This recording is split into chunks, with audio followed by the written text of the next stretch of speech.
Good afternoon. My name is Kitunzi David, and I'm going to present the Thrive financial position, and my colleague Shem will be coming in with risk assessment and management.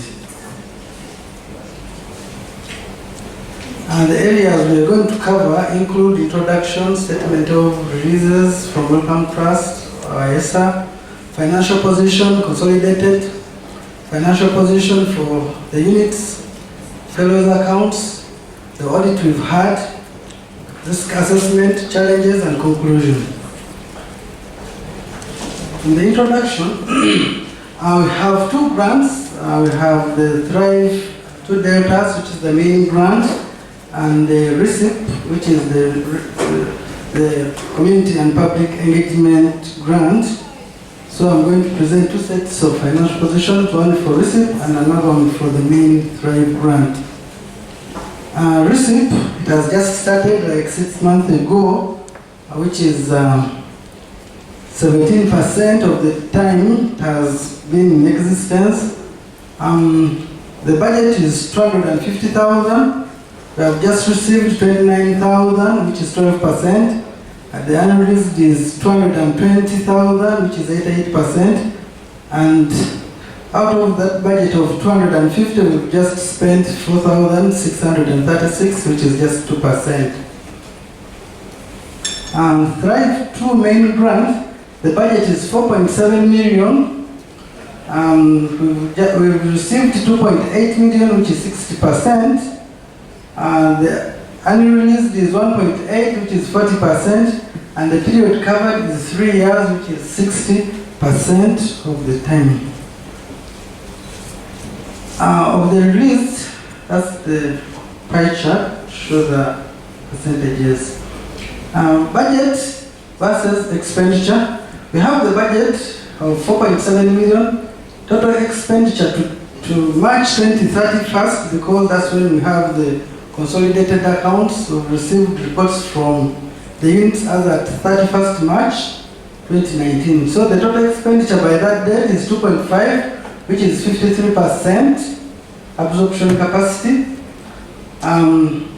The variance, the balance, which is not spent, is 47%, and the period covered is 60%, meaning that we are slightly below the period covered. Releases against expenditure, we have received 2.8 from ESA. Total expenditure is 2.5. That means we've used 88% of what we have received from ESA. And the annual release, the balance of the cash available as at 31st March 2019 was 12%, which is 341. Unit budgets against releases. And those are their budgets, 5-year budget. Amount released on each is the third column. What is unreleased from ESA is this column. So, percentage unreleased from ESA pool is 41%, PVRI 50%, ECP 31%, sorry for the error. KCMC 33%, Nimuri 42%.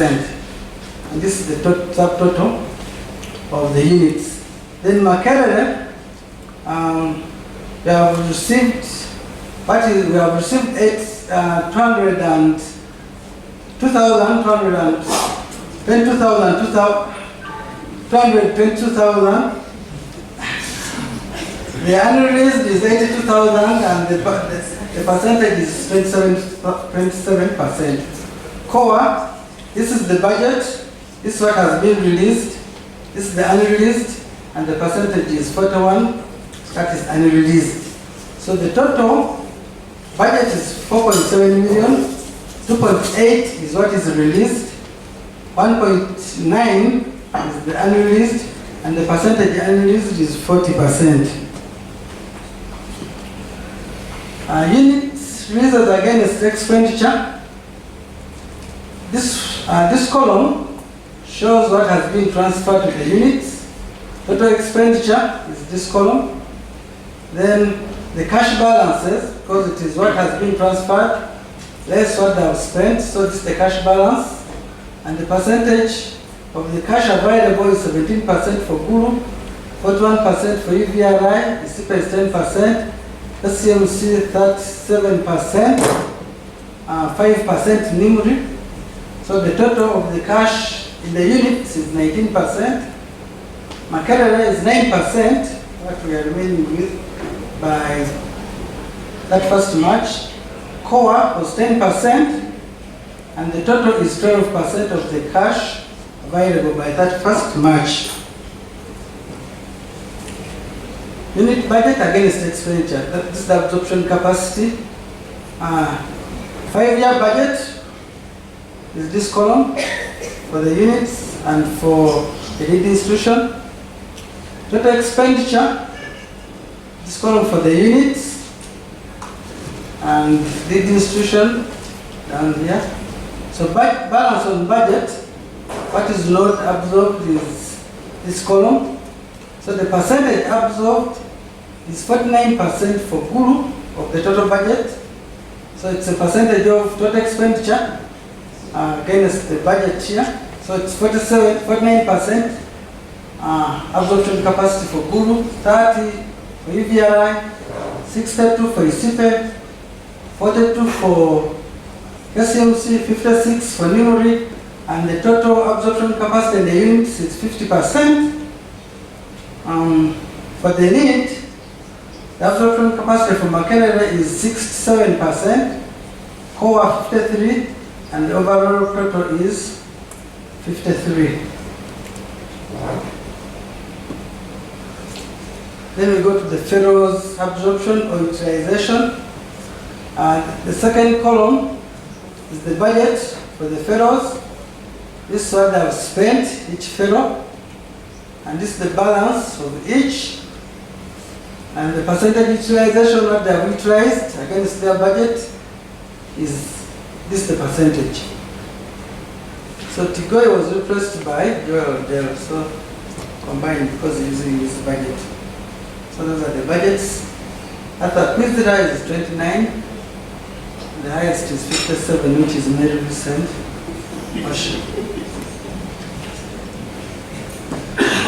Fellows continue, and the total absorption capacity for the fellows is 40%. There is Jenna Michael, who is at 13%.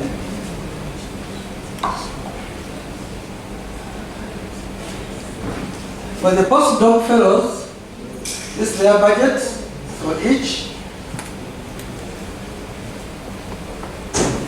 Actual is this column. So their percentage absorption is 92%.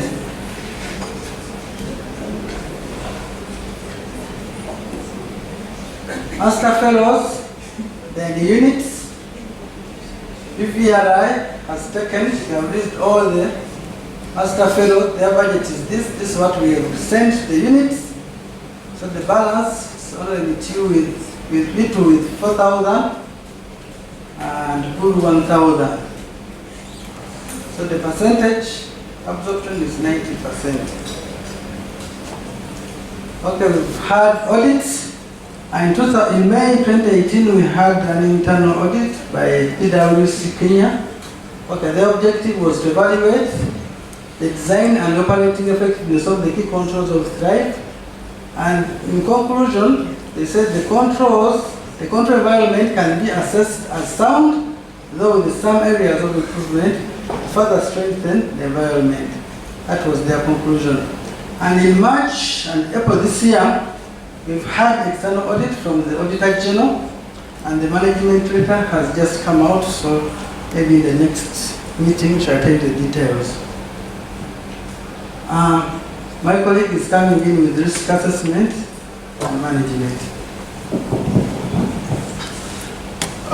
As Thrive, we're in the habit of carrying out regular risk assessment and management, and this is simply because we're trying to see that all those uncertain events that are likely to affect the attainment of our objectives are addressed on time. In doing that, we maintain a risk register, and in the risk register, we compile the different risk factors, which we get from different places, including the audit reports that David just talked about. We look at the issues log tracker that we request the different partner institutions to submit quarterly. And this is simply because, and also the things that are happening within your environment. And this is simply because the risk register is not a fixed document. The risks keep on evolving. Some new ones come in, some get closed, but then there are also those which we consider continuous. And one of those issues, and this is not all, I just picked a highlight. One of those issues is inability to retain trainees in courses. And we are looking at the masters, interns, PhDs, and postdocs. And you know, the issues could vary, but as we were talking, we're also looking at now other ways through which to define another risk factor and whether we shall be able to complete on time, considering the percentage absorptions that David has been giving, and trying to see how we can actually overcome that to avoid a no-cost extension. I was actually telling one of the fellows that I hope these percentages are not a reflection of the milestones that you've achieved, considering the remaining week, just under 2 years. So I just touched on a couple of them, and the other was increasing negative public attitude about science with a belief that science is complex and more difficult to teach. And as a result, these candidates join programs. Now, this is a point that I didn't develop on my own, and together with the Thrive Secretariat, the other program people, this is how this point was developed. It's one of them in our risk register. And the other one is failure to protect intellectual property, which could result in intellectual property infringements, such as counterfeiting and piracy. This is another one, which is data or information insecurity, which could lead to loss of access to data, compromised data integrity and authentication. And then the other one, which probably some of us have experienced, is extremely bureaucratic financial management systems, leading to delayed procurement and or financial loss. And then strengthening information security policies is one of the mitigating factors. The other is maintaining high quality two-way communication between trainees and supervisors throughout the program to minimize the dropout or failure to complete. And then informal rewards for students who perform well. And I think just before lunch I had Prof talk about some kind of golden something for those who complete in 3 years. So probably that's one of the mitigating ways. Then the other is prioritizing public engagement activities as critically important to the success of research. And this has been mentioned through this week. The other is to understand intellectual property and value of protecting it, and strengthening information security policies. And this could range from backup of data regularly, implementing offline backup system as part of disaster recovery plans. And then for the bureaucracies in the finances and the release of funds, we could look at proper planning, because the bureaucracies are not about to end, and some of these changes will take time beyond Thrive's tenure. So what we need to do is improve on our planning. That was risk. I'll go into some of the challenges. Now this is finance and the lessons learned. Yes, there are procurement systems. I talked about the bureaucratic procurement systems. Now, the other challenge that David has been having is the delayed reporting and receipt of documents from sub-awardees. And then there's some unsolved template issues which are being addressed together with the funder. And this is basically the template versus the accounting standards and how things should be done. The way forward includes identifying issues early enough for some of the issues we might be having with finance. To the finance people here, we'll encourage timely posting of transactions, and then we also encourage regular short-term training for finance officers at the different partner sites, and also regular audits.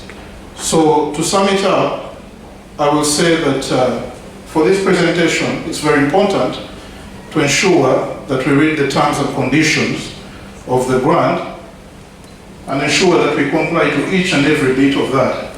And of course, when we are reading this, we need to pay attention to some of these new aspects that the donor brings in, like the travel. We don't issue per diem, but then it's actual expenditure. I know we've had several questions concerning that. So let's read the terms and conditions and ensure compliance, and also see that we do accurate and timely reporting. Thank you.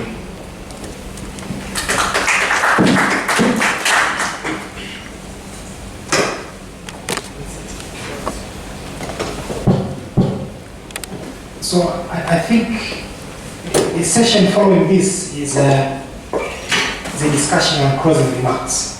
So I think if there are specific questions to this particular presentation, maybe we'll receive them before I hand over the mic to Paul. Any questions related to the finance, risk assessment, and management?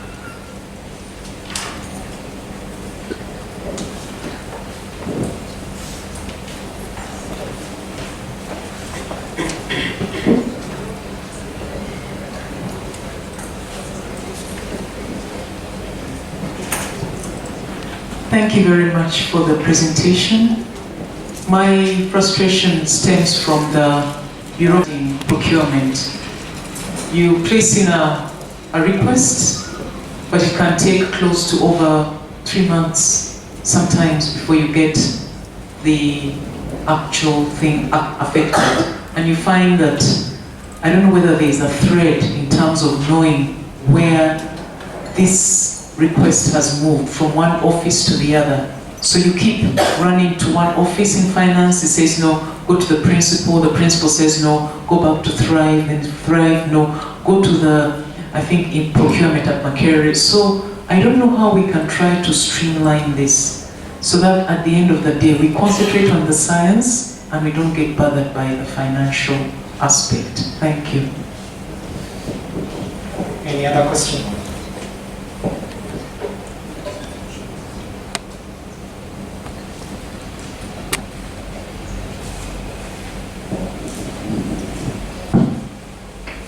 Already get all the questions and we respond at once.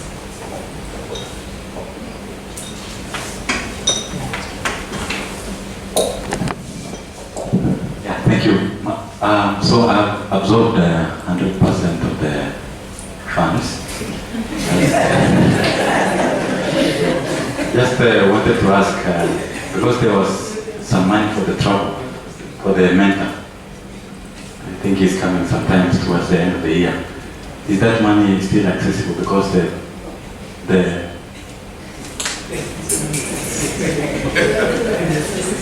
to him, not to me.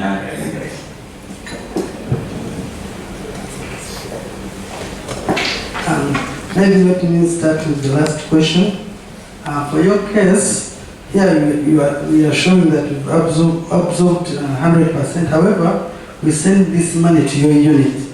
Maybe at your unit, they should have reserved that money for the mentor. For those in the units, we give advances to the units. Then you get the money from your units. So all the requests for the core funds were paid to your unit, but maybe at your unit, they'll give you how you've used your money properly. Because we advance money to the units. Just add to that, the money for the mentor's visit, since you're linked to Cambridge, comes to Cambridge, so we have it in Cambridge. Thank you for that correction.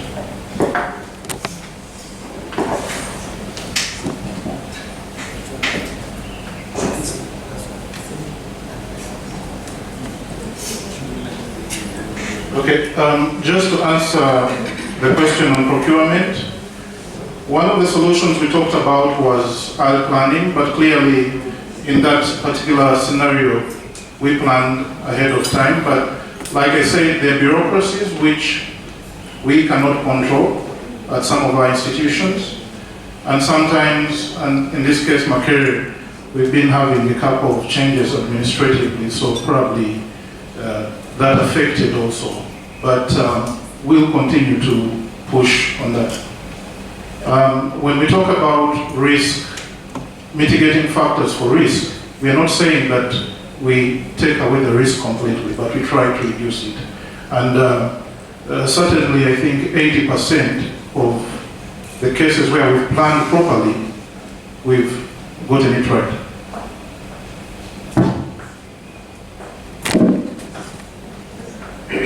Okay, mine is not a question as such, but I just want to know the advantages of getting a gold standard, because I'll be finishing in 3 years and then I'll still have a 1 year stipend. So what are the advantages of being a good student and finishing 3 years and my stipend? I don't know.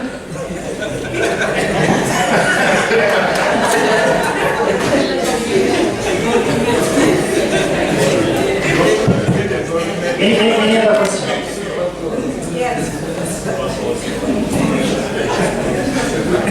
Mine is just a comment to Shem regarding the bureaucracies. I was just thinking, how about trying to explore automating some of these processes? Then probably it becomes easier to track or also to shorten on the bureaucracies. And it's some thought. Well, there are theoretical right solutions, and then there's a practical side that will help us, considering 3 years, 2 years to go. Now, I think your solution is long-term, but we've tried to advocate for, some online way of doing things in some instances, but then that's still a long shot, but it's something to consider.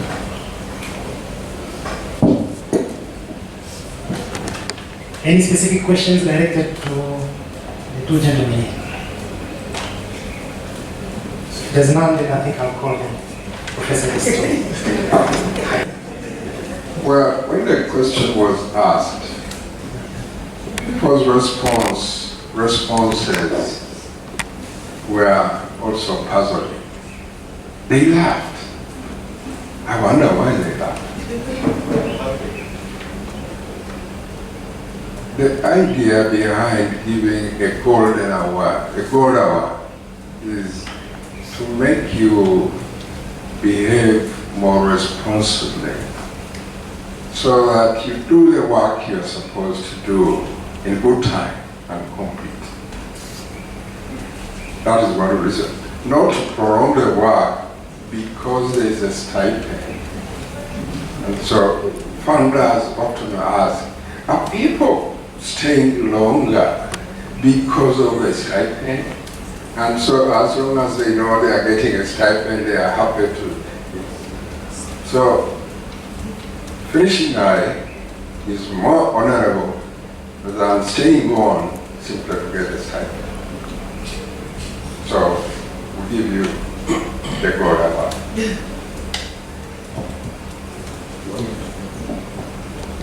Any other question? So if there are no questions, I think we'll call the gentleman.